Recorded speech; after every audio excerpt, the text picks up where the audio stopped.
6 डिसेंबर ज्याने आमचं संपूर्ण जग हलवलं. 5 डिसेंबर 1956 दिल्ली. थंडी नाही पण काळजाची रात्र होती आणि एका शांत खोलीत आमच्यासाठी आयुष्य जाळणारा मनुष्य त्यांची शेवटची लढाई हा लढत होता स्वतःशी. तब्येत दिवसांदिवसा खालवत होती. हृदयविकार, डायबिटीस, रक्तदाब, शरीर साथ सोडत होतं. पण पेन थांबत नव्हता. कारण त्यांना माहित होतं अजून काम बाकी आहे. त्या दिवशी त्यांनी जवळजवळ 12 तास लेखन केलं. बुद्ध आणि त्यांचा धम्म या पुस्तकाचं ते शेवटचं प्रकरण लिहित होते. बाहेर लाखो बहुजन अन्याच्या ओझ्याखाली दाबलेले, कुणी मिलमध्ये, कुणी शाळेबाहेर, कोणी झोपडीत, कुणी रस्त्यावर. आणि तो माणूस आमचं आयुष्य थोडं तरी उजळावं म्हणून स्वतःला जाळत ठेवत होता.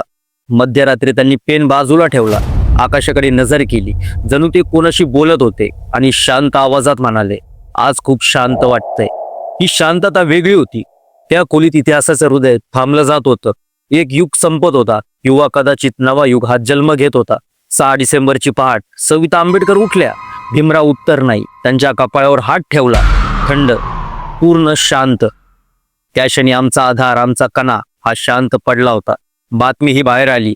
मुंबईत मिल बंद पडल्या. चाळीत, माळ्यात, झोपड्यातून रडणारा आवाज आला. ट्रेनमधील लोक उतरून जमिनीवर बसले. एका मावशीने ओरडत म्हटलं, आज आपण अनाथ झालो रे. आपल्यासाठी बोलणारा गेला. संध्याकाळी त्यांचं पार्थिव हे मुंबईला आलं. शिवाजी पार्ककडे जाणारा रस्ता हा लोकांच्या समुद्राने भरला. टाइम्स ऑफ इंडियाच्या रिपोर्टनुसार 20 ते 25 लाख लोक त्यांना शेवटचं पाहायला आले. आणि विचार करा, त्या काळात टीव्ही नव्हता, मोबाईल नव्हता, व्हॉट्सअप, फेसबुक काहीच नव्हतं. रेडिओ हाही सगळ्यांच्या घरात नव्हता. तरीही 20 ते 25 लाख लोकांचा महासागर एकाच वेळी एकाच ठिकाणी जमला. इतकं प्रेम, इतकी वेदना, इतकी कृतज्ञता इतिहासात कधीच पाहिली नव्हती. एका आईने पार्थिवाच्या पायाला धरून रडत म्हटलं, माझं मूल शाळेत जातंय तुमच्या आधारामुळे. आता आमचं कोण? त्या क्षणी निळा ध्वजे हा ओला झाला होता. 7 डिसेंबर दादर चौपाटी हा निळा महासागर बनली.